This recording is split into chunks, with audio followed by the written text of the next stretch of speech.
Law 15. Crush your enemy totally. Judgment. All great leaders since Moses have known that a feared enemy must be crushed completely. Sometimes they have learned this the hard way. If one ember is left alight, no matter how dimly it smolders, a fire will eventually break out. More is lost through stopping halfway than through total annihilation. The enemy will recover and will seek revenge. Crush him, not only in body, but in spirit. Transgression of the law. No rivalry between leaders is more celebrated in Chinese history than the struggle between Xiang Yu and Liu Bang. These two generals began their careers as friends, fighting on the same side. Xiang Yu came from the nobility, large and powerful, given to bouts of violence and temper, a bit dull-witted. He was yet a mighty warrior who always fought at the head of his troops. Liu Bang came from peasant stock. He had never been much of a soldier and preferred women and wine to fighting. In fact, he was something of a scoundrel, but he was wily, and he had the ability to recognize the best strategists, keeping them as his advisers, and listen to their advice. He had risen in the army through these strengths. In 208 B.C., the king of Chu sent two massive armies to conquer the powerful kingdom of Qin. One army went north, under the generalship of Sung Yi, with Xiang Yu second in command. The other, led by Liu Bang, headed straight toward Qin. The target was the kingdom's splendid capital, Xianyang, and Xiang Yu, ever violent and impatient, could not stand the idea that Liu Bang would get to Xianyang first and perhaps would assume command of the entire army. At one point on the northern front, Xiang's commander, Sung Yi, hesitated in sending his troops into battle. Furious, Xiang entered Sung Yi's tent, proclaimed him a traitor, cut off his head, and assumed sole command of the army. Without waiting for orders, he left the northern front and marched directly on Xianyang. He felt certain he was the better soldier and general than Liu, but, to his utter astonishment, his rival, leading a smaller, swifter army, managed to reach Xianyang first. Xiang had an advisor, Fan Tseng, who warned him, this village headman, Liu Bang, used to be greedy only for riches and women, but since entering the capital, he has not been led astray by wealth, wine, or sex. That shows he is aiming high. Fan Tseng urged Xiang to kill his rival before it was too late.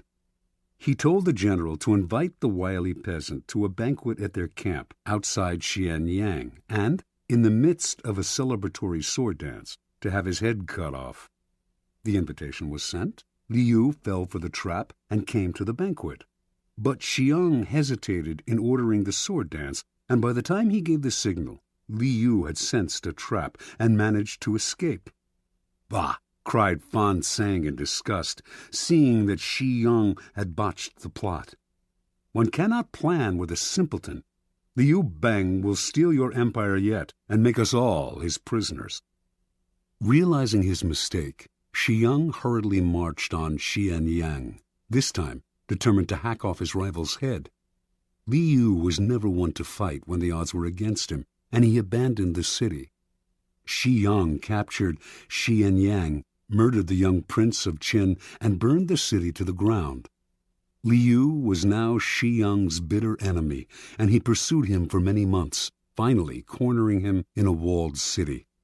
Lacking food, his army in disarray, Liu sued for peace. Again, Fan Tseng warned Xiang, "Crush him now. If you let him go again, you will be sorry later." But Xiang decided to be merciful. He wanted to bring Liu back to Chu alive and to force his former friend to acknowledge him as master. But Fan proved right. Liu managed to use the negotiations for surrender as a distraction, and he escaped with a small army.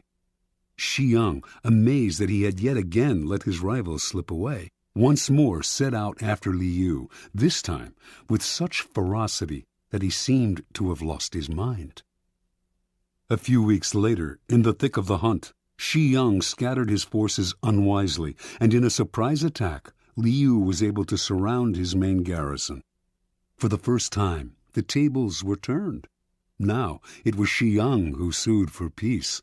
Liu's top advisor urged him to destroy Shi Yang, crush his army, show no mercy.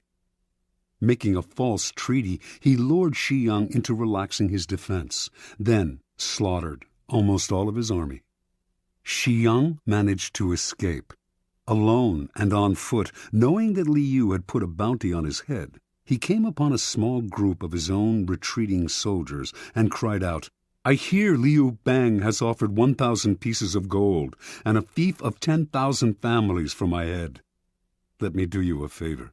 Then he slit his own throat and died. Interpretation. This is the fate that faces all of us when we sympathize with our enemies, when pity or the hope of reconciliation makes us pull back from doing away with them. We only strengthen their fear and hatred of us.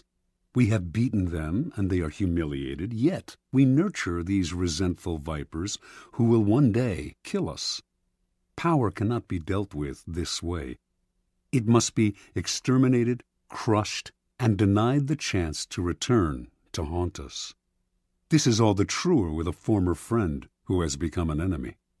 The law governing fatal antagonisms reads, "Reconciliation is out of the question.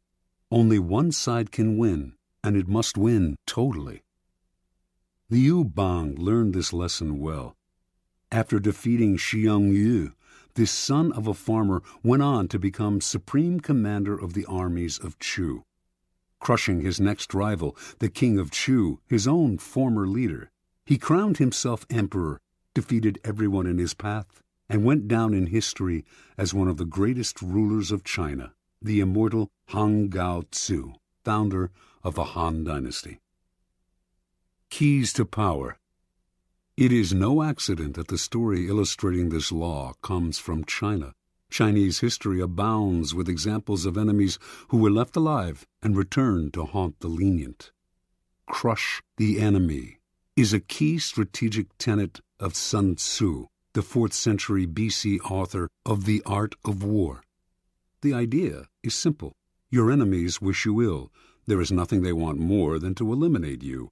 If, in your struggles with them, you stop halfway or even 3/4 of the way, out of mercy or hope of reconciliation, you only make them more determined, more embittered, and they will someday take revenge. They may act friendly for the time being, but this is only because you have defeated them. They have no choice but to bide their time. The solution? Have no mercy. Crush your enemies as totally as they would crush you. Ultimately, the only peace and security you can hope for from your enemies is their disappearance.